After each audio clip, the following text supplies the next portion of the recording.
Hi guys, welcome to I dream. నేను మీ Chanakya. Guys, సుమారు 100+ movies, అలాగే దరిదాపు 50 సీరియల్స్ చేసిన వ్యక్తి మన ఇండస్ట్రీలో ఉన్నారంటే మీరు నమ్ముతారా? మెయిన్గా ఉన్నారు. అందులో కూడా ఇన్నాళ్ళ నుంచి కూడా చూడ్డానికి అద్భుతమైన నటన అండ్ అందంగా ఇలా అన్ని క్వాలిటీస్ ఉన్నా కానీ ఒక పర్టికులర్ టైంలో ఒక కమర్షియల్ బ్రేక్ అనేది రాకపోతే ఎలా ఉంటుంది?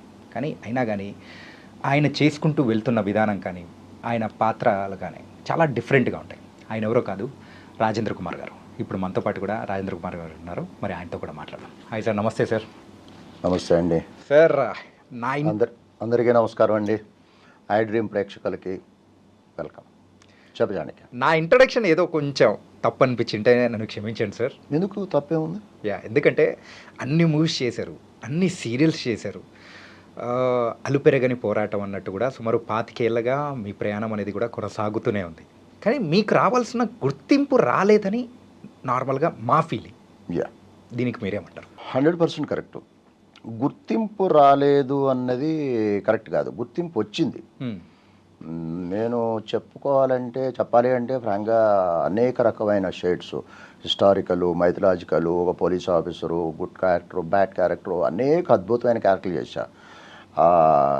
జాబ్ సాటిస్ఫాక్షన్ ఉంది. ఓకే. బట్ మీరు అన్నట్టు బ్రేక్ రాలేదన్నారు చూసారా, అంటే జాబ్ సాటిస్ఫాక్షన్ లేదు. Correct, 100% correct. అంటే ఒకటండి, కోర్స్ కొంతమందికి జాబ్ సాటిస్ఫాక్షన్ లేకపోయినా జాబ్ సాటిస్ఫాక్షన్ ఉంటుంది.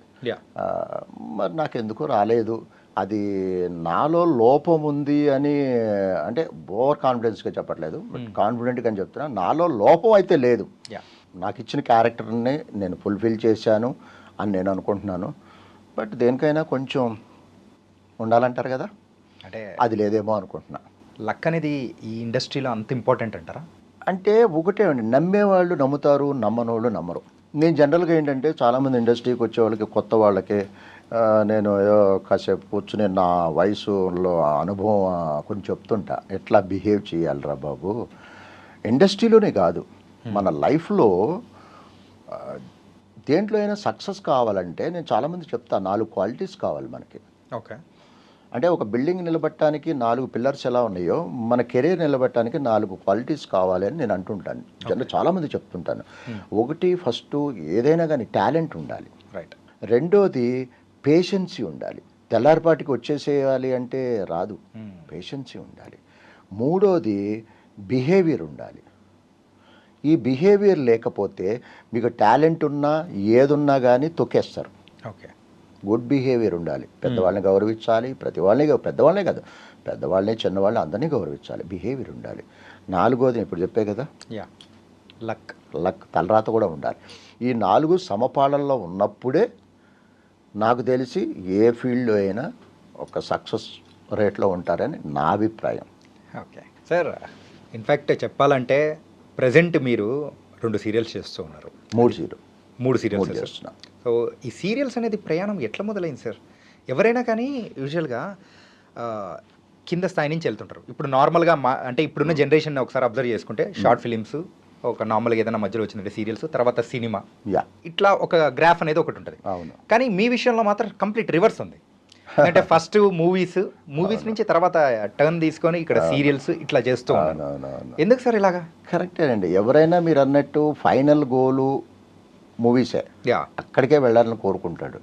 నాకు నా అదృష్టం కొద్దికి నేను 97, 98లో థియేటర్ ఆర్ట్స్ ఫిల్మ్ ఇన్స్టిట్యూట్ చేసినప్పుడు నాకు ఇన్స్టిట్యూట్లో ఉండగానే నాకు ఆఫర్స్ వచ్చినాయి. నాకు ఓకే. వస్తే మా గురువుగారు దీక్షిత్ గారు, ఇప్పుడు లేరు ఆయన వద్దు, నీ యాక్టింగ్ ఫినిష్ అవ్వాలి, అయిన తర్వాతే అన్నారు. సరే వదిలేసా. సరే యాక్టింగ్ ఫిల్మ్ ఇన్స్టిట్యూట్ నుంచి అయిపోగానే నాకు ఫటాఫట మూవీస్ పడిపోయినాయి. నాకు వరుసనే మూవీస్ వచ్చేసినాయి. స్టార్టింగ్ కెరీర్లోనే ఒక అద్భుతమైన క్యారెక్టర్లు చేశా. ఒక ఆది మూవీ, గోదావరి, సింహాద్రి, ఎవడైతే నాకేంటి, అవునన్నా కాదన్నా, ఇవన్నీ పెద్ద మెగా హిట్ మూవీస్. మంచి క్యారెక్టర్స్ కూడా పడిపోయినాయి. అలా దాదాపుగా ఒక 100 మూవీస్ దాకా చేసుంటా. అలాగే భోజ్పురిలో కూడా నేను చాలా అద్భుతమైన క్యారెక్టర్లు చేశాను. కంప్లీట్ విలన్ క్యారెక్టర్లు చాలా మంచి క్యారెక్టర్లు చేశాను, పెద్ద క్యారెక్టర్. ఓకే. అయితే ఆ ప్రయాణం అలా సాగుతూ సాగుతూ సాగుతూ ఉన్న టైంలో చెప్పే కదా ఇది కూడా ఉండాలి, ఒకరినెందుకు దూషించాలి అన్నట్టు ఈ పర్రాష్ట్ర నటుల తాకిడి కొంచెం ఎక్కువైంది అని నేను అనుకుంటున్నాను, నా అభిప్రాయం. ఓకే. అంటే మన వాళ్ళని ఎంకరేజ్మెంటు, మనవాడు మన ఇంటి పక్కోడు వాడిని ఎంకరేజ్ చేద్దాము అనే ఇండస్ట్రీలో లేదేమో అని నేను అనుకుంటా. బట్ ఇది చూస్తే కొంతమందికి ఏమైనా కోపం రావచ్చు, బట్ నా అభిప్రాయం చెప్తున్నాను. ఏదేమైనా కానీ తర్వాత కొన్ని క్యారెక్టర్లు ఒకే రకమైన క్యారెక్టర్లు, ఒకటే మెట్టు మీద ఉండే క్యారెక్టర్లు వస్తున్నాయి, కానీ 4 మెట్లు ఎక్కిచ్చే క్యారెక్టర్లు రావట్లేదు. ఓకే. సరే అట్లాగే ప్రయాణం చేస్తున్నాను.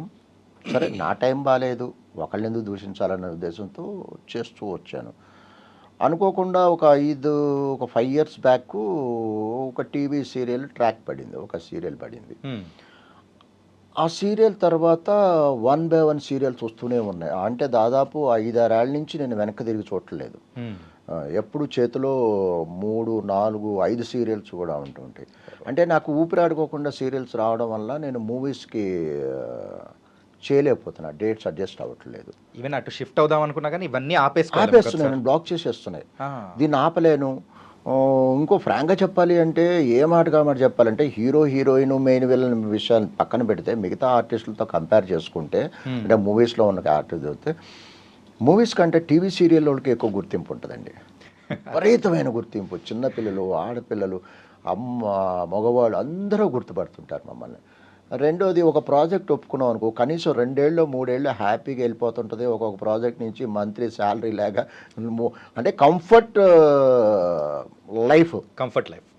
అంటే ఒకేసారి లేపకపోయినా సాఫీకి వెళ్ళిపోతుంది. మళ్ళీ మూవీస్ విషయానికి వచ్చామనుకోండి, ఒక్కొక్కసారి చెప్పలేము, 2 నెలలు 3 నెలలు 6 నెలలు 1 year కూడా గ్యాప్ వచ్చేస్తుంది ఒక్కొక్కసారి. చెప్పలేం.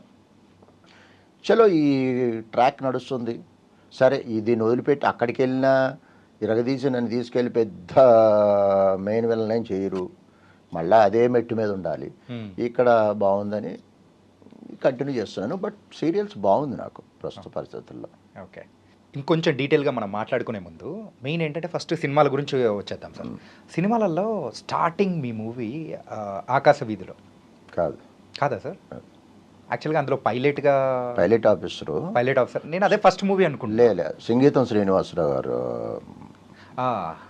డైరెక్టర్ దానికి. అదే మీరు చెప్పింది ఆకాశ వీధిలో. యా. కానీ దీనికి కరెక్ట్గా చెప్పాలి అంటే ఓపెన్గా చాలామందికి తెలియదు. మీరు అనుకున్నట్టు చాలామంది ఆకాశ వీధిలోనే అనుకుంటారు. దీన్ని కొంచెం వెనక్కి వెళదాము. అంటే అప్పుడు యాక్చువల్గా నేను ఆర్టిస్ట్ని కాను. నేను నేను degree I think 2nd year అనుకుంటా. చదువుతున్న రోజుల్లో మా ఫ్రెండ్ ఒక అతను నగేష్ అని చెప్పేసి అతను సినిమాల్లో ట్రై చేస్తూ ఉండేవాడు. నాకేమో ఒకరోజు ఆఫీస్కి వెళ్తుంటే నేను ఏమైనా సినిమా యాక్టర్లు కనిపిస్తారేమో అనే ఉద్దేశంతో, చూద్దాము అనే ఉద్దేశంతో అతనితో కలిసి స్కూటర్ మీద నేను ఆఫీస్కి వెళ్ళడం జరిగింది. వెళితే అక్కడ కో డైరెక్టర్ గారు ఇద్దరిని ఇట్లా చూసి, నాయంకు చూసి, నీకు రేపు షూటింగ్ ఉందన్నాడు. నాకు అంటే ఆర్టిస్ట్నే కాదు, అసలు నాకు యాక్టింగ్ అంటేనే ఏమీ తెలియదు, టోటల్ జీరో, అసలు ఏమీ తెలియదు నాకు. షూటింగ్ చూద్దామని వెళ్ళి, షూటింగ్ ఏదో ఆర్టిస్టులు కనిపిస్తారు, యాక్టర్స్ కనిపిస్తారని వెళ్ళా. నన్ను చూసి, నీకు వేషం ఉంది రేపు సారథి స్టూడియో, రేపు మార్నింగ్ వచ్చేసి మంచి వేషం, దాదాపు 15-20 రోజులు ఉంటుంది, చెన్నైలో షూటింగ్ ఉంటుంది, అక్కడెక్కడ అనేసరి నాకేం అర్థం కాల. ఏదో అక్కడ నాకు తెలియకుండా తలకాయ ఊపేసి వచ్చేసా బయటికి. ఏట్రా వీడు షూటింగ్ అంటాడు, నాకేమో అర్థం కావట్లేదని మా ఫ్రెండ్ అంటే, నేను తిరుగుతున్నారా, సంవత్సరాల నుంచి తిరుగుతున్నాను, నన్ను ఎవడో పట్టించుకోవట్లా, నువ్వు మొట్టమొదటి నాతో వచ్చి వేషం నువ్వు కొట్టేసావురా అన్నాడు. వెళ్ళేది ఒకటి అన్నాడు. సర్లే చూద్దాంలే, వాడు ఏది చెప్తే అది చేద్దామని చెప్పేసి వెళ్ళా. ఆ సినిమా పేరు ఆదర్శం. ఓకే. అశ్విని నా చెప్ప, స్పోర్ట్స్ పర్సన్. యా. ఓకే. అలా చేశాను. అది చేసిన తర్వాత రెండో మూవీ ఏంటంటే ఇట్లాగే అప్పుడు కొంచెం మొదలైంది పిచ్చి. అప్పుడు అన్నపూర్ణ స్టూడియోలో మోహన్ బాబు గారి సినిమా బ్రహ్మ ఓపెనింగ్కి వెళ్ళా. వెళితే అన్నీ చూసాం, అంత హడావుడి, కొన్ని వందలు, అప్పుడు ఓపెనింగ్ అంటే విపరీతంగా ఉండే, 100,000 మంది వచ్చేవారు జనాలు. సరే వెళ్ళాను. అక్కడ కూడా మీరు నమ్మండి నమ్మకపోండి, కో డైరెక్టర్ పిలిచి నీకు సాయంత్రం షూటింగ్ ఉందన్నాడు. ఓకే. మరి అమ్మ ఇదేంట్రా అనుకున్నా అని వెళ్ళా. సాయంత్రం అన్నపూర్ణ స్టూడియోలో ఒక బార్లో ఒక character Mohan Babu గారితోనే direct combination dialogue, Mohan Babu గారి కాంబినేషన్ డైలాగు. మోహన్ రాజ్ అనుకుంటా ఆయన పేరు, హైట్ ఉంటాడు, విలన్ క్యారెక్టర్ దాంట్లో. ఆయన మోహన్ బాబు గారు, నేను ఆయన కాంబినేషన్లో బ్రహ్మ అని ఒక సీన్ చేశాను. ఓకే. అలా చేశాను. దాని తర్వాత వదిలేసా, చదువుకున్నా, నేను బిజినెస్లోకి వెళ్ళా. నేను యాక్చువల్గా టెక్నికల్ సైడ్, బాలనగర్లో ఇండస్ట్రీ ఉండేది నాకు, మెకానికల్ ఇండస్ట్రీ. 97, 98లో థియేటర్ ఆర్ట్స్ తెలుగు యూనివర్సిటీ నుంచి మీడియా వర్క్షాప్ అని యాక్టింగ్ని నటీనటులకి యాక్టింగ్ ఇన్స్టిట్యూటు యాడ్ చూసి, అంటే అప్పుడు ఆ యాక్ట్ చేసిన దానికి వీటికి దాదాపు 9 years 10 years గ్యాప్ ఉంది. అసలు పట్టించుకోలే, వదిలేసా. అది నా ప్రొఫెషన్ కాదులే, నా ప్రొఫెషన్ అని చెప్పి. మళ్ళీ ఆ యాడ్ చూసేసరికి నాకు ఎక్కడో ఎందుకు చూద్దాం అని చెప్పేసి అప్లై చేశా. మా గురువు గారు దేవదాస్ కనకాల్ గారు, అదే రాజీవ్ గారు, దేవదాస్ కనకాల్ గారు, లక్ష్మీ దేవదాస్ కనకాలు, భిక్షు గారు, దీక్షిత్ గారు మా గురువులు. అలా యాక్టింగ్ ఇన్స్టిట్యూట్లో ట్రైనింగ్ అవ్వడం. మీ బ్యాచ్లో ఎవరున్నారు సార్ అప్పుడు? అంటే ఇప్పటికీ ఒక ఆర్టిస్ట్గా కొనసాగుతున్న వాళ్ళు ఎవరైనా ఉన్నారా? Super question. ఇప్పుడు నేను ఒక ఉదాహరణ కూడా చెప్పా ఇంతకుముందు. సరే, ఆ ఉదాహరణ పక్కన పెడదాము. మా బ్యాచ్లో 72 మంది అండి. ఓకే. 72 మెంబర్స్ మా స్టూడెంట్స్ మేము. ఆ స్టూడెంట్స్లో ఫైనల్ అయిపోయిన రోజున ఒక షార్ట్ ఫిల్మ్ ఒకటి చేస్తున్నాము. నాగేశ్వరరావు గారు, అక్కినేని నాగేశ్వరరావు గారు క్లాప్ కొడతారు, మెయిన్ క్యారెక్టర్ ఒకటి అనుకుంటున్నారే కానీ అస్సలు నేను, మీరు నమ్మండి నమ్మకపోయినా అక్కడ ఊహించలా మన దాకా ఎందుకు వస్తుంది ఇది అని. కానీ సడన్గా రేపు షూటింగ్ రేపు ఉందనగానే దీక్షిత్ మాస్టర్ వచ్చి, రాజేంద్ర మంచి డ్రెస్ రెడీ చేసుకో, రేపు షార్ట్ ఫిలిం నువ్వే హీరో, అక్కినేని నాగేశ్వరరావు నీ మీద క్లాప్ కొడతారనగానే అస్సలు నేను నమ్మలేకపోయా. అసలు నేనేంటి ఇప్పుడు మాట్లాడుతుంటే నా రోమాలు. అయితే అలా అక్కినేని నాగేశ్వరరావు నా మీద క్లాప్ కొట్టారు. అంటే నేను అనుకుంటాను, మరి బెస్ట్ స్టూడెంట్ అనే కొట్టుంటాడు కదా, నన్ను హీరో పెట్టుంటారు. ఆయన బెస్ట్ స్టూడెంట్ అని చెప్పలేదు, కానీ బెస్ట్ స్టూడెంట్ అయితేనే కదా ఆయన నా మీద స్పెషల్గా కేర్ తీసుకున్నారు. అలా అదృష్టం కొద్దికి నాగేశ్వరరావు చేతుల మీదుగా క్లాప్ కొట్టారు. తర్వాత కొంతమంది ఉన్నారు, కానీ నాకు తెలిసి ఒక 5-6 మంది ఉన్నారేమో అని నాకు తెలియదు. గిరిధర్ అని ఒక ఆర్టిస్ట్ ఉన్నాడు, అతను మూవీస్ అయి చేస్తుంటాడు. ఇంకా ఏదో చిన్న చిత్తగా ఏదో వేషాలు వేస్తున్నారు, కానీ అంటే గర్వంగా మాత్రం చెప్పగలను ఫ్రాంక్గా ఆ 72 బ్యాచ్లు నేను ఒక్కడే కాస్త నిలబడ్డానని నేను అనుకుంటున్నా. ఓకే సార్, మీ సినిమాగ్రఫీలో ఒకసారి చూస్తే స్టార్టింగ్ ఆఫ్ ది కెరియర్లో మంచి మంచి క్యారెక్టర్స్ పడ్డాయి. అవును, అన్ని కూడా ఒక మంచి పవర్ఫుల్ రోల్, ఒక 4-5 పవర్ఫుల్గా ఉన్నా, కానీ మీకంటూ ఒక, అవును, అంటే ఎవరైనా ప్రేక్షకులు చూస్తున్నారంటే ఆ ఐస్ అలా వెళ్ళిపోయే క్యారెక్టర్స్ అట్లా. కమింగ్ టు ద ఆది మూవీ. ఆది మూవీ అండి, నిజంగా ఆది మూవీ తర్వాత నేను ఒక 80-90 సినిమాలు చేసుంటా. 80-90 సినిమాలు అంటే ఆ లెవెల్తో వచ్చేసింది? కాదు, ఆ సినిమా వాళ్ళు కొన్ని వచ్చినాయి అనుకోండి. ఆ సినిమా తర్వాత దాదాపు ఒక 90 సినిమాలు చేసుంటా. కానీ గొప్ప విషయం ఏం చెప్పమంటారా, ఎక్కడికి వెళ్ళినా స్టిల్ ఇప్పుడు కూడా ఎవరైనా కొత్త వాళ్ళు చూసినా, సార్ మీరు ఆది మూవీ చేశారు కదా సార్ అంటారు.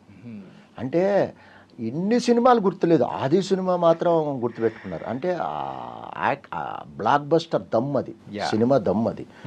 ఇప్పటికీ గుర్తుపడుతుంటారు. బాగా గుర్తుపట్టేది ఆది మూవీ, గోదావరి, ఎవడైతే నాకేంటి, అవునన్నా కాదన్నా, సింహాద్రి, అలా చాలా సినిమాలు హిట్. స్టూడెంట్ నెంబర్ 1, మంచి సినిమాలు చేశాను. ఆది మూవీ ఎలా వచ్చింది అవకాశం అని అడుగుతున్నారా? లేదు సార్, యాక్చువల్గా అవకాశం అనేది యూజువల్గా మీరు ఉన్నారు కాబట్టి దాని ప్రకారం వచ్చేసింది. ఓకే, కానీ ఏంటంటే మీరు 5 మీద పెట్టే సీను ఒక్కసారిగా చెప్తూ ఉంటే కూడా ఒక గూస్ బంప్స్ వచ్చే మూమెంట్స్. అవును, ఆ రోజుల్లో ఆ సిమోల్ లేపడము అట్లా ఒక ఎత్తు అయితే, ఒక హీరోకి ఒక నార్మల్ అప్పుడప్పుడే వస్తూ ఉన్న జూనియర్ ఎన్టీఆర్ లాంటి ఒక స్టార్ హీరో మేక్ అవుతున్న టైంలో మీ త్రూ ఎలివేషన్ ఇచ్చిన సీన్స్ 2 పడతాయి సార్. వా, ఫ్యూజులు ఎగిరిపోతాయి అసలు. చేశాయండి. అంటే ఇక్కడ ఎన్టీఆర్ గారితో జర్నీ అనేది ఇక అద్భుతం, అది దాంట్లో డౌట్ లేదు. అతనితో చాలా సరదాగా ఉండేది.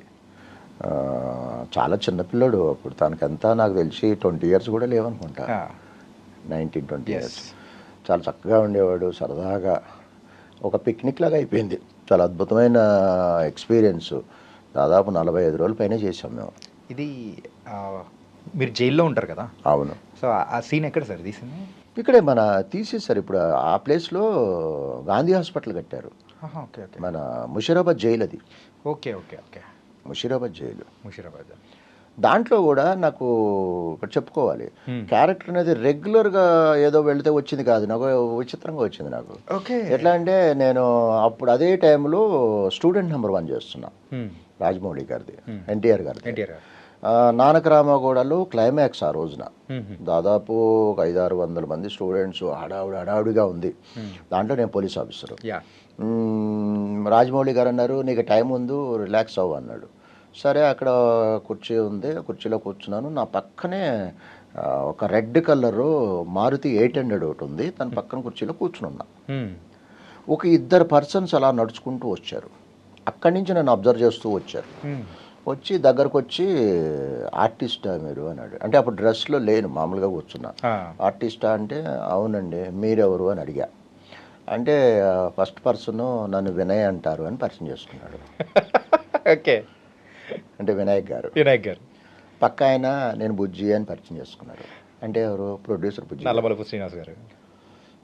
అంటే ఫ్రాంక్గా చెప్పాలి అంటే ఇప్పుడు ఆ విషయం వాళ్ళు చూస్తే ఇది వాళ్ళకి గుర్తుందో లేదో కానీ కొన్ని మెమరీస్ మాకు గుర్తుండిపోతాయి. కొంతమందికి కొన్ని గుర్తుండకపోవచ్చు, కొన్ని మైండ్ ప్రింట్ అయిపోయి ఉంటాయి. అయితే అప్పుడు ఎవరికో తెలియదు కదా, బుజ్జి గారు ఎవరికి తెలియదు, వినాయక్ గారు ఎవరికి తెలియదు కదా బయట. సరే, ఆ కార్డు ఉందా అంటే అప్పుడు విజిటింగ్ కార్డులు కదా, ఫోన్లు గీన్లు ఏం లేవు. సరే, కార్డు ఇచ్చాను, తీసుకెళ్ళిపోయారు. మర్నాడు మార్నింగ్ 10 o'clockకి బుజ్జి గారు ఫోన్ చేశారు. ఫోన్ చేసి డైరెక్టర్ గారు ఒకసారి రమ్మంటున్నారు మిమ్మల్ని ఫిలిం నగర్ ఆఫీస్కి. అంటే వస్తాను సార్ అన్నాను. వెళ్ళేసరికి ఆయన బయట లాన్లో పోయేలా కూర్చున్నారు. డైరెక్టర్ లోపల ఉన్నారన్నారు. లోపలికి వెళ్ళా, కూర్చున్నా. కాఫీ టీ అన్నారు, ఏమొద్దన్నా అని ఆయన ఒక్కొక్క సిచ్యువేషన్ ఇచ్చారు వినాయక్ గారు. ఈ సిచ్యువేషన్లో నువ్వు ఎలా రియాక్ట్ అవుతావు, నువ్వు ఎలా చేస్తావు, ఇంప్రవైజ్ చేసుకుంటూ చెయ్యి అన్నాడు. చేసి చూపించా. ఓకే, చాలా బాగుంది. ఈ క్యారెక్టర్లో ఒక 4-5 క్యారెక్టర్లో సినిమాకి పిల్లర్స్ ఇవి. అద్భుతమైన క్యారెక్టర్లు, ఎంతో కొన్ని 100 మందిని చూస్తున్నాము. బాగుంది.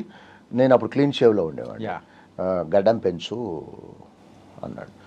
గడ్డం పెంచి డేట్స్ ఇచ్చారు. అలా క్యారెక్టర్ నాకు అంటే అన్ఎక్స్పెక్టెడ్. ఎలా ఉంటుందంటే అండి, అవకాశం మనం వద్దనుకున్నా కొన్ని వెంటాడతాయి. ఓకే. కొన్ని మనం ఎంత కావాలని వెంటాడినా రావు. ఓకే. అలా అనుకోకుండా వచ్చిన క్యారెక్టర్ అద్భుతమైన క్యారెక్టర్.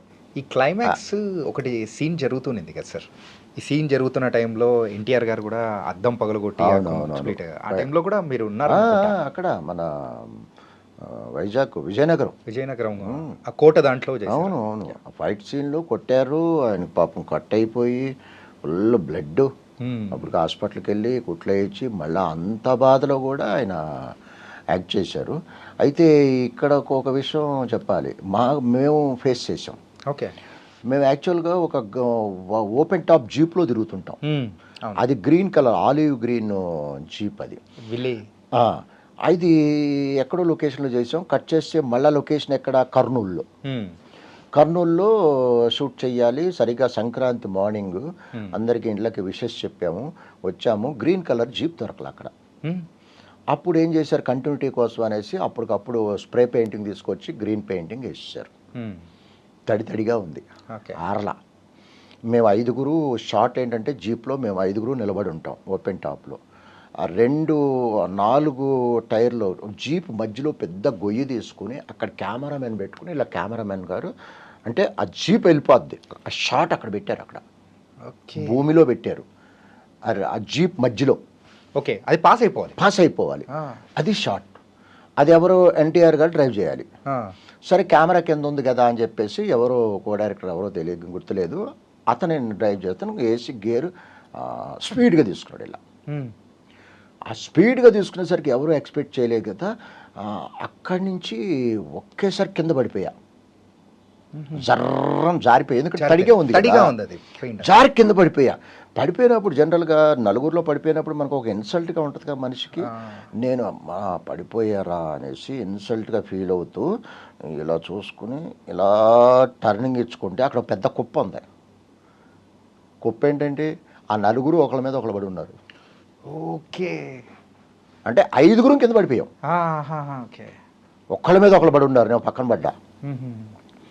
నిజంగా ఫిష్ వెంకట్ తెలుసు కదా, యా యా. అతనికేమో చెయ్యి ఫ్రాక్చర్ అయింది. ఫనీ అని ఇంకొక ఆర్టిస్ట్ ఉన్నాడు తెలుసు కదా, Yeah. అతనికి షోల్డర్ డిస్లొకేట్ అయింది. అందరికీ దెబ్బలు తగిలినాయి. అప్పటికప్పుడు హాస్పిటల్ తీసుకెళ్ళటం, ట్రీట్మెంట్ తీసుకోవచ్చు. అప్పుడు కూడా మళ్ళీ ఆ షూటింగ్ యాక్ట్ చేసాం. అంటే సార్ ఎక్కువగా మీరు చేసిన పాత్రలన్నీ కూడా complete negative roles, maximum negative roles. In fact తీసుకుంటే ఒక 80% ఏమన్నా చేసింటారు, ఇంకా ఎక్కువే ఉంటుంది. కానీ సార్ అలా చేస్తున్న టైంలో ఎక్కువగా ఫైట్స్ అనేది ఉంటుంది, రిస్కీ షాట్స్ అనేది కూడా ఉంటుంది. ఈ రిస్కీ షాట్స్ చేస్తున్నప్పుడు ఎప్పుడైనా కానీ మీరు ఇప్పుడు చెప్పారు ఇది ఒక ఉదాహరణ అన్నట్టు ఆది సినిమా మూవీలో, ఇలాంటిది ఏదైనా ఇంకేమన్నా ఎప్పుడైనా జరిగాయా?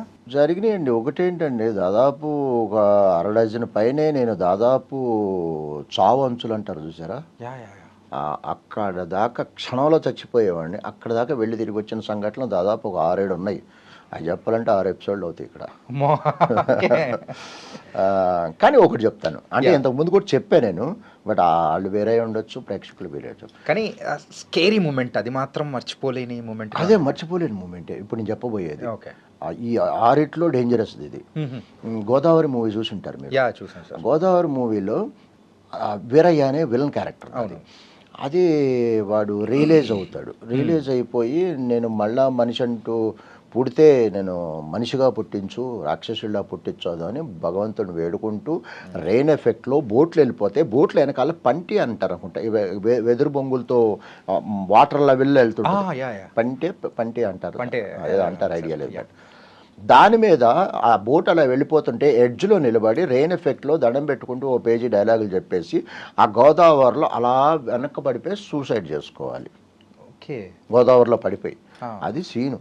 శేఖర్ కమల్ గారు అడిగారు, రాజేంద్ర ఇట్లా షూట్ ఇవాళ చేస్తున్నాం, అది నీకు ఈత వచ్చు కదా అన్నాడు. సార్ నేను ఇంతవరకు నేను స్విమ్మింగ్ పూల్లో కూడా దూకలేదు సార్, నాకు అసలు ఈత అంటే తెలియదు సార్, నాకు రాదు సార్ అన్న.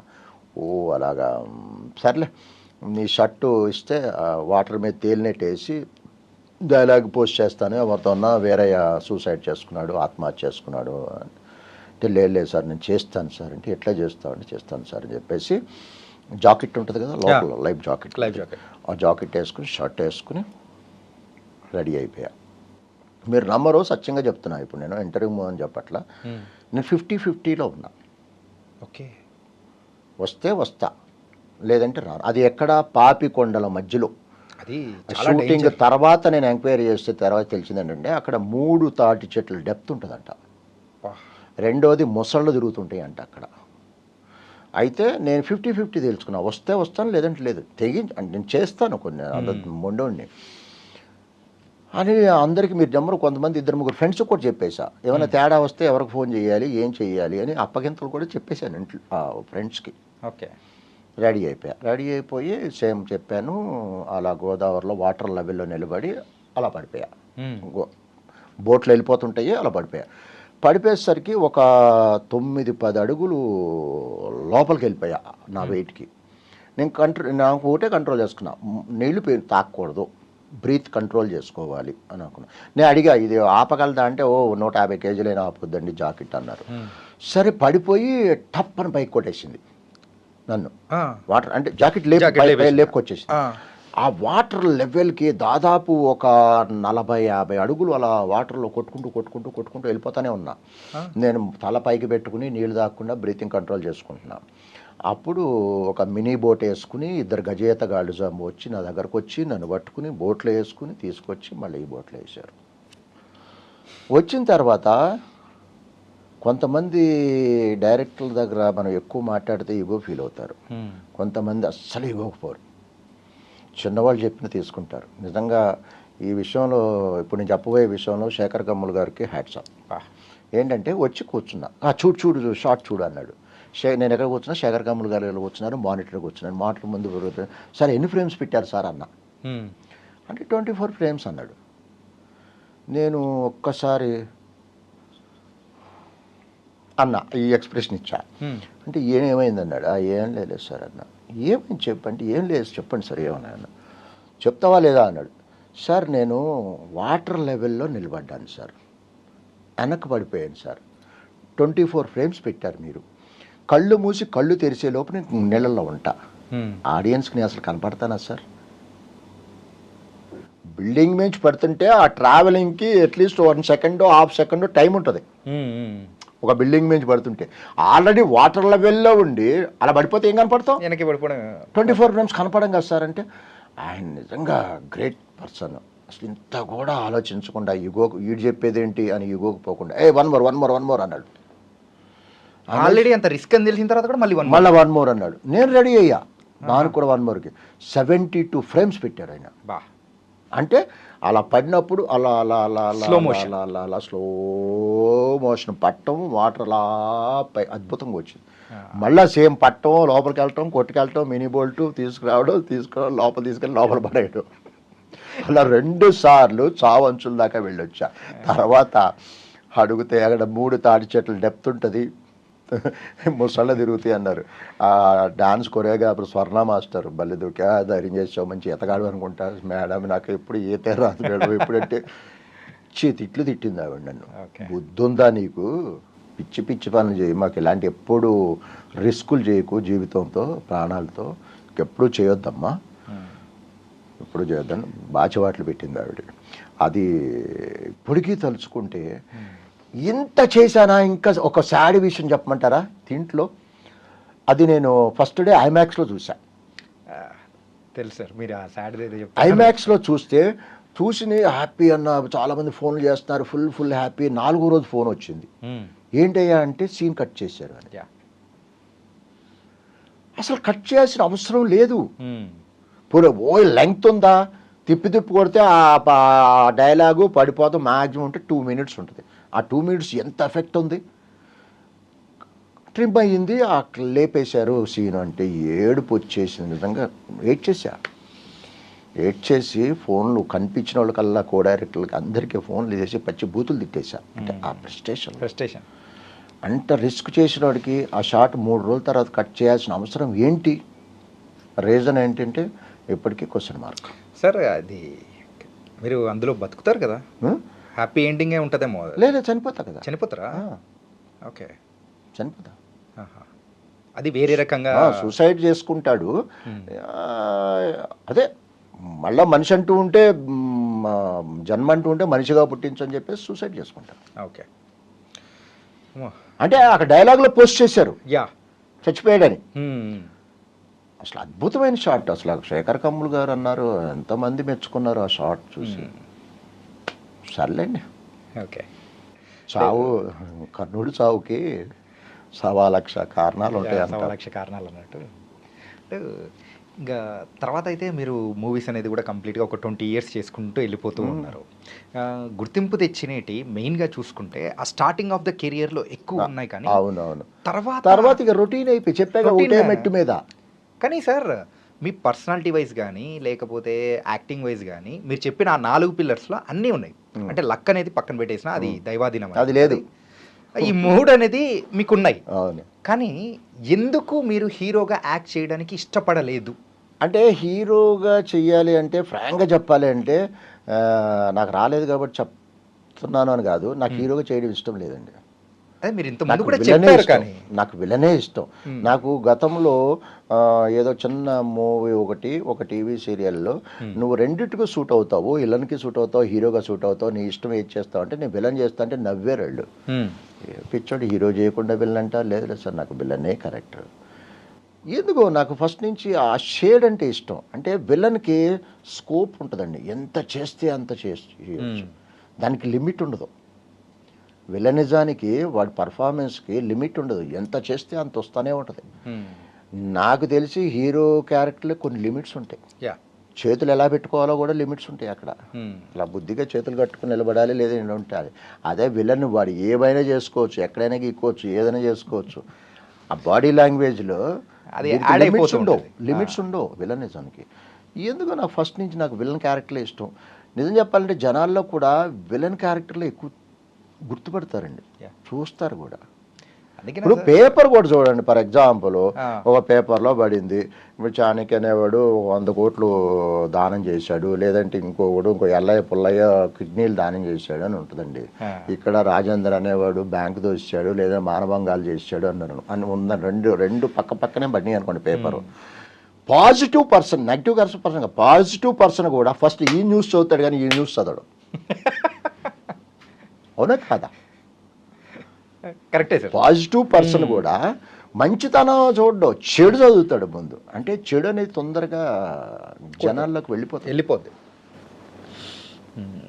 సార్, ఇలా నెగిటివ్ పాత్రలు అన్నీ చేస్తూ ఉన్నారు. కాకపోతే కమింగ్ టు మీరు చేసిన పాత్రల విషయానికి వస్తే, ఒకసారి మీ సోషల్ మీడియా హ్యాండిల్స్లో చూసుకున్నా కానీ ఎక్కువగా రావణాసురుడు, దుర్యోధనుడు అండ్ వీటి నెగిటివ్ షేడ్స్ ఉన్న క్యారెక్టర్స్ ఎక్కువగా చేయడానికి, ఆ రోల్స్ ఎక్కువగా పెట్టుకోవడానికి రీజన్ ఏంటి? రీజన్ ఏం లేదండి, అది భగవంతుడు అనుగ్రహం. ఒకప్పుడు కళామ తల్లి అందరినీ వరించదండి. ఇందా చెప్పే కదా, 72 మంది స్టూడెంట్స్లో చెప్పుకోదగ్గ క్యారెక్టర్లు నేను గర్వంగా చెప్పుకోగలను. అందరినీ వరించదు, కొంతమంది. ఇప్పుడు అందరూ అయిపోదాం అనుకుంటారు. నేను ఇంతకుముందు ఉదాహరణ చెప్పా, ఒక బెంచ్ మీద కూర్చున్న ఇద్దరు, ఒకడు సీఎం అవుతాడు, ఒకడు ప్యూన్ అవుతాడు. ఆడు బెంచ్ మీద కూర్చున్నా కదా అంటే అవడు. ఒక తల్లి కడుపును పుట్టినోళ్ళు కూడా ఒకడు కలెక్టర్ అవ్వచ్చు, ఒకడు రోడ్డు మీద తిరిగే అవారాగాడు అవ్వచ్చు. ఒకే తల్లి కడుపును పుట్టాం కదా అంటే అదే తేడా ఉందంట. అయితే ఇక్కడ ఎక్కడి నుంచి వచ్చింది పాయింట్? నాకు అదృష్టం అండి, కలిసి వచ్చింది. నాకు స్టార్టింగ్ కెరియర్ జనరల్గా ఇక్కడ కూడా ఇంకో విషయం చెప్పాలి. మామూలుగా జనరల్గా క్యారెక్టర్లు చేసుకుంటూ సోషల్ క్యారెక్టర్లు చేసి కాస్త ముదిరిన తర్వాత ఒక పౌరాణికానికి ఒక పవర్ఫుల్ క్యారెక్టర్స్ వస్తాయి. నాకు స్టార్టింగే పవర్ఫుల్ క్యారెక్టర్స్ పడిపోయినాయి. మీ ఆహార్యం అయి ఉండొచ్చు, నా ఆహార్యం అయి ఉండొచ్చు, నా ఆ టైం బాగుండుండొచ్చు. నా స్టార్టింగ్ స్టేజ్లోనే ఒక అద్భుతమైన క్యారెక్టర్లో దుర్యోధనుడు అంటే ఏం క్యారెక్టర్? దుర్యోధనుడు, రావణాసురుడు, మహిషాసురుడు, భీముడు, బకాసురుడు. మూవీ ఒకటి చేశా, శ్రీకృష్ణదేవరాయ హీరోగా చేశాను, అది ఓటీటీలో ఉంది. అలా పవర్ఫుల్ క్యారెక్టర్స్ నాకు స్టార్టింగ్ స్టేజ్లోనే పడినాయి. నేను భగవంతుడి దయలో మ్యాక్సిమం నేను ప్రూవ్ చేసుకున్నాను. అందరు డైరెక్టర్లు శభాష్ అనిపించుకున్నా, దాంట్లో డౌటే లేదు. ఈ మైథలాజికల్లో ఉన్న ఎఫెక్ట్ అంటే ఆ క్యారెక్టర్స్ యొక్క ఇంపాక్ట్ మీద అంటే మీ మీద ఎక్కువ ఉందేమో అనిపిస్తుంది. ఇక గెటప్స్, ఇక్కడ గెటప్ అంటే గుర్తొచ్చింది, వల్లభనేని జనార్దన్ గారు తెలుసు కదా, చనిపోయారు, సీనియర్ మోస్ట్. ఓకే. ఆయన ఫిల్మ్ ఇన్స్టిట్యూట్ నుంచి అయిపోగానే నేను ఫస్ట్ టైం ఆయన్నే కలిశాను. నేనంటే మంచి అభిమానం ఉండేది. ఆయన దాంట్లో కూడా కొన్ని వేషాలు ఇచ్చారు. ఆయన ఒక రోజు నాకు ఫోన్ చేసి, రాజేంద్ర నీ మీద 3 కంప్లైంట్స్ ఉన్నాయి అన్నాడు. సార్ నా మీద 3 కంప్లైంట్స్ ఉన్నాయి సార్, చెప్పండి సార్ అన్న. ఒకటి షూటింగ్ టైంకి రావటా అన్నారు సార్. రెండోది సార్ అన్న మేకప్ విషయంలో చాలా టైం తీసుకుంటావంట మేకప్ మెన్ అన్నాడు. 3 సార్ అన్న, నువ్వు స్క్రిప్ట్లో ఇన్వాల్వ్ అవుతావంట అన్నాడు. సార్ చెప్పమంటారా అన్న. చెప్పాను సార్, టైంకి రాను అనేది కరెక్ట్ కాదు సార్. ఇప్పుడు ట్రాఫిక్లో 10 నిమిషాలు ముందు వెళ్ళిన రోజులు ఉన్నాయి, 10 నిమిషాలు లేట్ వెళ్ళిన రోజులు ఉన్నాయి, అంతవరకే. కానీ 10 నిమిషాలు పావుగంటే కానీ గంటలు లేట్ అయ్యి హాఫ్ డేలు అయితే లేవు సార్. ముందు వెళ్ళిన రోజులు ఉన్నాయి, కామన్ సార్, అందరూ వస్తారు, అంతకు మించి ఏం లేదు సార్. ఇకపోతే మేకప్ విషయం అంటారా సార్, నాకు గ్లామర్ పిచ్ లేదు సార్. సోషల్ క్యారెక్టర్లు అయితే నేను మేకప్ కూడా చేసుకొని వెళ్ళిపోతా. బట్ హిస్టారికల్ మైథలాజికల్ విషయానికి వస్తే మాత్రం అస్సలు కాంప్రమైజ్ కాను సార్. గంట అయినా 2 గంటలైనా 3 గంటలైనా కానీ నేను సాటిస్ఫై అయ్యి చూసుకునేదాకా, నేను దిద్దుకుని మ్యాక్సిమం చేసుకునేదాకా నేను నా షాట్లోకి రాను. కావాలంటే నేను చేసిన ప్రాజెక్టుల్లో పక్క ఆర్టిస్టుల మేకప్లు నా మేకప్ మీరు కంపేర్ చేసి చూడండి, ఎంత పాలిష్డ్గా ఉంటాయో, ఎక్కడ వంక పెట్టుకోకుండా ఉంటాయి, మీరు చెక్ చేసుకొని కావాలంటే. ఈ విషయంలో మాత్రం కాంప్రమైజ్ కాదు సార్. ఇక స్క్రిప్ట్ విషయంలో అంటారా, స్క్రిప్ట్లో ఏలు పెట్టే అంత బుర్ర నాకు లేదులేదు సార్ నాన్న అంటే పక్క నవ్వి, రాజధాని సంగతి నాకు తెలీదా, ఎదుగుతూ ఉంటే లాగాలనే వాళ్ళు ఉంటారు చాలామంది, ఏదో చెప్తుంటారులే ఊరికి మాట్లాడా అన్నాడు. అలా గెటప్, పౌరాణికాల గెటప్ల విషయాలు మాత్రం అసలు నేను కాంప్రమైజ్ కాను. నేను ముందు పక్కా కేర్ తీసుకుంటాను గెటప్లో. ఓకే. ఈ రాజమౌళి గారు ఈ సినిమాల్లో 2 సినిమాల్లో యాక్ట్ చేశారు కదా సార్. అవును. మెయిన్గా ఒకటి student number number sorry Simhadri. Simhadri. ఈ 2 సినిమాల తర్వాత మళ్ళీ నెక్స్ట్ ట్రావెల్ ఎందుకు అంటే మూడో సినిమా యాక్చువల్గా మన సై. ఓకే. ఆ సైకి ఆ తర్వాత భగవంతుడి దయ వల్ల వినాయక్ గారు రాజమౌళి గారు ఆ 2 సినిమాలు చేసేసరికి నేను అప్పుడు సినిమాలు రావడం స్టార్ట్ అయినాయి. బిజీగానే ఉన్నా, చేతిలో 2-3 సినిమాలు ఉండేవి. అప్పుడు దాంట్లో ఒక గేమ్ రగ్డియా ఏదో రగ్బీ ఆ గేమ్ బేస్డ్ కదా, అది ప్రాక్టీస్ కోసం అని అక్కడెక్కడో మన పోలీస్ గ్రౌండ్స్ దగ్గర చాలా దూరం అప్ప దాటి వెళ్ళాలి, ఒక 1 మంత్ వెళ్ళాల్సి ఉంటుంది అని పిలిపించారు. ఆయన తప్పేం లేదు. అయితే తర్వాత వెళ్ళి సార్ సినిమాలు ఉన్నాయి సార్, బిజీగా ఉన్నా, షూట్ నేను ట్రైనింగ్కి రాలేను సార్ అంటే, అయ్యో పర్లేదులే ఇంకో వేషం చేద్దు కాలే పర్లేదులే అన్నారు. ఆ గ్యాప్ ఇక అట్లాగే కంటిన్యూ అయిపోయింది. ఎందుకంటే ఆయన మూవీస్లో స్టార్టింగ్ నుంచి అబ్జర్వ్ చేసుకుంటే అది నా బ్యాడ్ లక్కే. ఆ రోజు నేను ట్రైనింగ్కి వెళ్ళి చేస్తే కంటిన్యూ అయ్యి ఉండేవాడిని, డెఫినెట్గా అయ్యి ఉండేవాడిని. బట్ అది ఒక విధంగా నా తప్పే అనిపిస్తుంది, రెగ్యులర్గా ఆయన కలవకపోవడం. ఈ మైథలాజికల్ మూవీస్ అనేది కూడా మన తెలుగు ఇండస్ట్రీలో మళ్ళీ ఒకసారి స్టార్ట్ అయింది అని అంటే, నాట్ మైథలాజికల్ అంటే హిస్టారికల్ కొంచెం ఉన్నవి. బాహుబలి నుంచి కొంచెం చూస్తూ ఉన్నాం మనం. అవును. ఒక ఫ్యాంటసీ మూవీస్ కానీ. అవును. అట్లాంటి దానిలో మీ టైప్ ఆఫ్ క్యారెక్టరైజేషన్ కూడా సూట్ అయ్యేది కూడా కొన్ని ఉన్నాయి కదా క్యారెక్టర్స్ ఉంటాయండి. బట్ మీరు అందులో ఏమన్నా ఆడిషన్ కానీ లేకపోతే అప్రోచ్ అంటే ఒక విషయం చెప్తా, డైరెక్టర్ గారి పేరు చెప్పను. ఒక పెద్ద మూవీ, హిస్టారికల్ మూవీ స్టార్ట్ చేస్తున్నారు. నేను చేసిన గెటప్స్ అన్నీ ఆల్ గెటప్స్, రావణాసుడు, దుర్యోధన అన్ని ఫొటోస్, ఒక 9 ఫోటోలు డిఫరెంట్ గెటప్స్. పైన నా ఒరిజినల్ ఎలా ఉంటాను, 10 ఫోటోలు ట్యాగ్ కట్టి ఆఫీస్లో ఇచ్చా. బాగుంది. తర్వాత రెండో రోజు ఆఫీస్కి వెళ్ళా. అప్పుడు అక్కడ కో డైరెక్టర్ గారు ఒక మాట అన్నారు. ఏమన్నారు, ఈ ఫొటోసు డైరెక్టర్ గారు చూపించామండి, సూపర్ బాగున్నాయి, నాకు ఇటువంటి ఆర్టిస్టులు కావాలయ్యా, నాకు ఈ ఫిట్నెస్ ఉన్న ఆర్టిస్టులు కావాలయ్యా అన్నారే కానీ ఈయన పిలిపించు అనలేదండి అన్నారు. అంత బాధ అనిపించింది. ఇప్పుడు ఏదో డ్రాయింగ్ వేసిన బొమ్మలు, చందమామ బొమ్మరిల్లు అప్పుడు బొమ్మలు ఉండే కదా, ఏ బొమ్మలు వేసి సార్ ఇలా చూపిస్తే నాకు ఇటువంటి పర్సనాలిటీలు కావాలి పిలిపించండి అంటే దానికి ఒక అర్థం ఉంది. మనిషే ఇచ్చాడు కదా, అరే ఫస్ట్ ఇలాంటి పర్సనాలిటీ కావాలి, ముందు ఈయన పిలిపించండి అనాలిగా. అలా ఓకే. ఈ బాహుబలి సినిమాలో కూడా ఏంటంటే మనం రోజు నుంచి చూస్తూ ఉన్న సీరియల్స్లో యాక్ట్ చేసిన వాళ్ళు కానీ కొంతమంది సీనియర్స్ వాళ్ళందరూ కూడా కనిపించేటప్పటికి అందులో మీరు కూడా ఉంటారేమో ఒకటి అనుకున్నాము. చేయలేదండి, అది నా టైం బ్యాడ్ అయి ఉండొచ్చు, ఒకరిని దూషించాలి. సరే ఏది ఏమైనా కానీ ఒకటే అనుకుంటా, ఎవరినో ఎందుకు దూషించాలి, వాళ్ళ ప్రోడక్ట్ వాళ్ళు ఇష్టమైన వాళ్ళని పెట్టుకుంటారు, నన్ను పెట్టుకోవాలని రూల్ ఏమీ లేదు. నా టైం బాగోలేదు అనుకుంటానే కానీ చలో వచ్చిన రోజే వస్తుంది. ఓకే.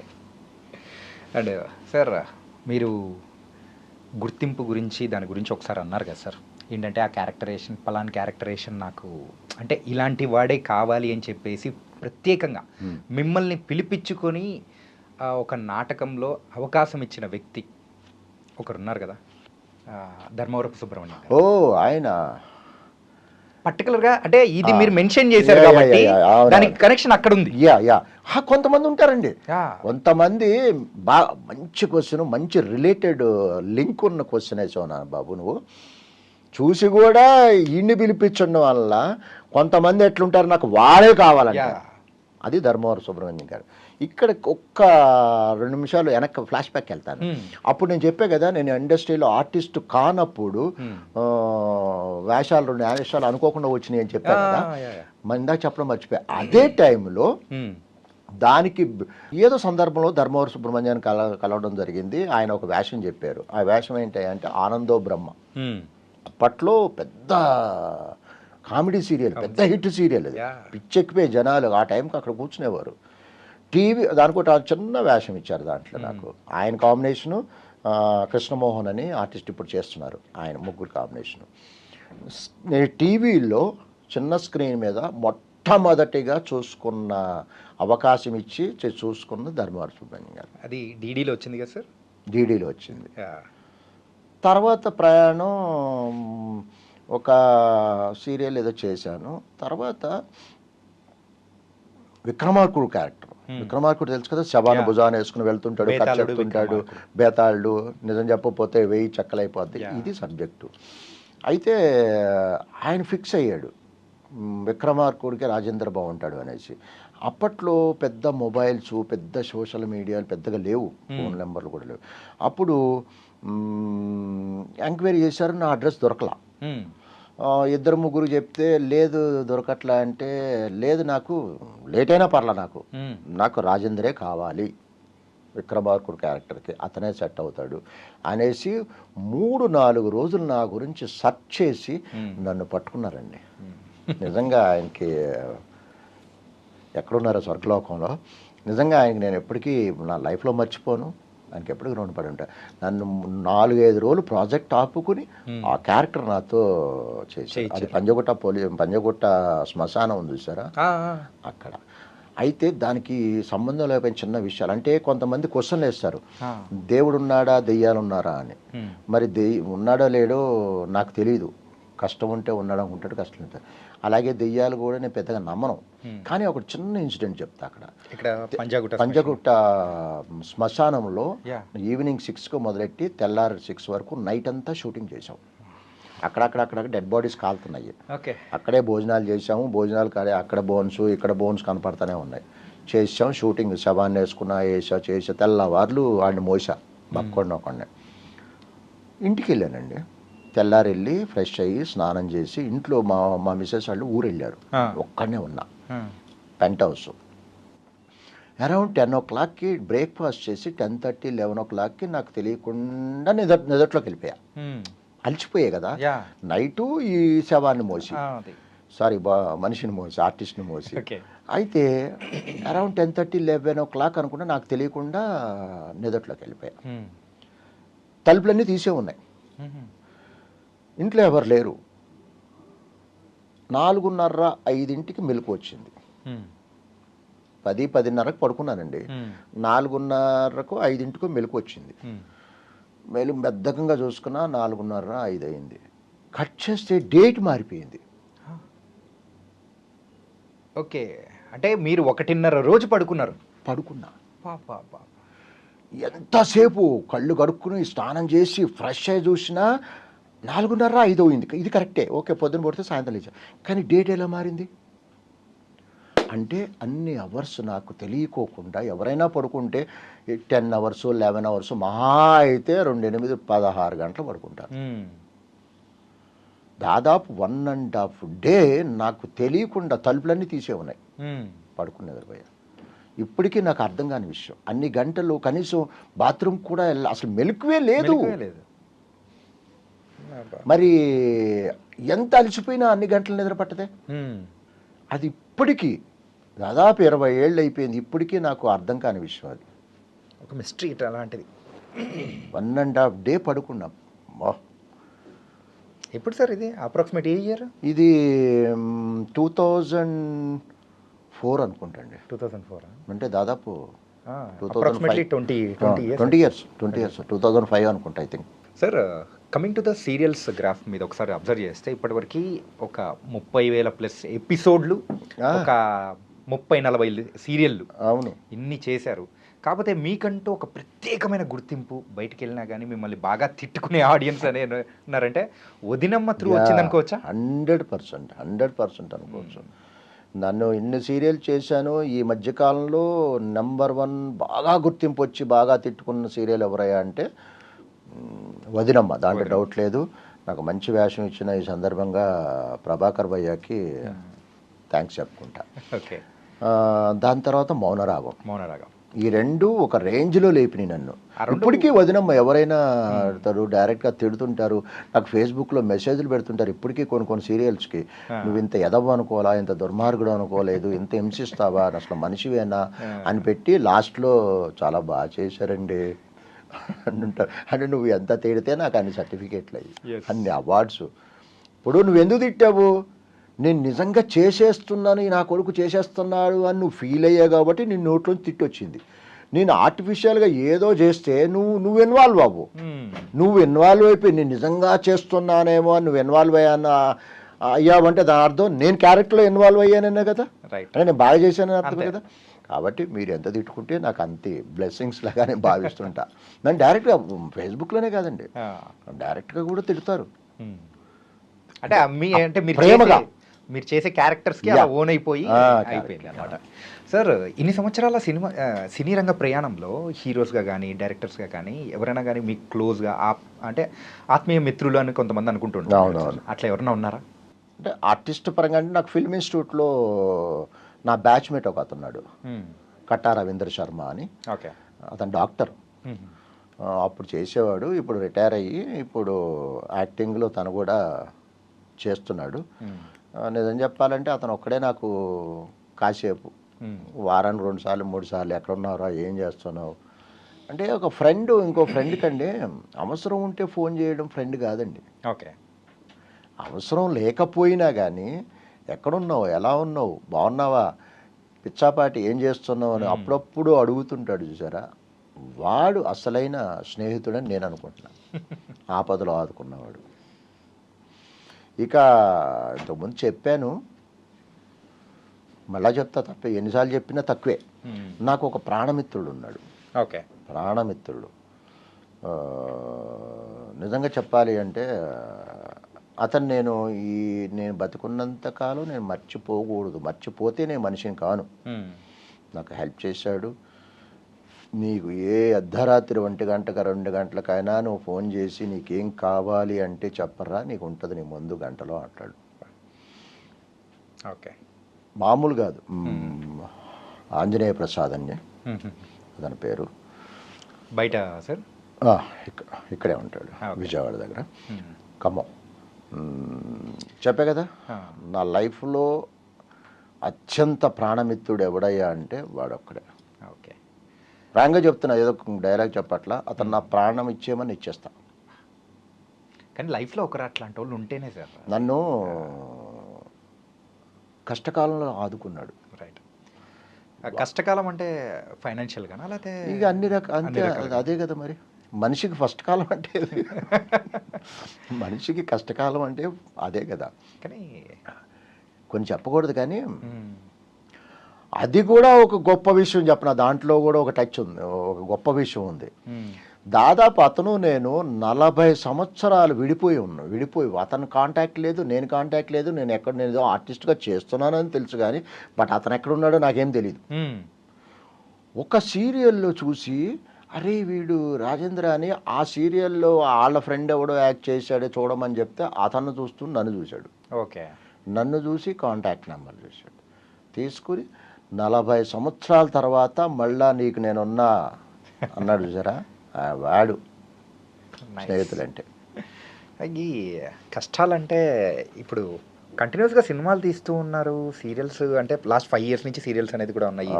ఈ ఫైనాన్షియల్గా డౌన్ఫాల్ అంటే ఇప్పుడు కొంచెం 15-16 ఆ టైంలో అనుకోవచ్చా? అంటే డౌన్ఫాల్ అంటే ఏం చెప్పలేనండి, చెప్పే కదా నాకు ఇండస్ట్రీలో జాబ్ సాటిస్ఫాక్షన్ ఉంది, జేబ్ సాటిస్ఫాక్షన్. అదే సార్, ఎందుకంటే ఈ పర్టికులర్ క్వశ్చన్ అడగడానికి మీరు ఆ మాట అన్నారు కాబట్టి నేను అడిగాను. ఉంటాయండి, జీవితం ఏదో సాఫీగా వెళ్ళిపోతుంది.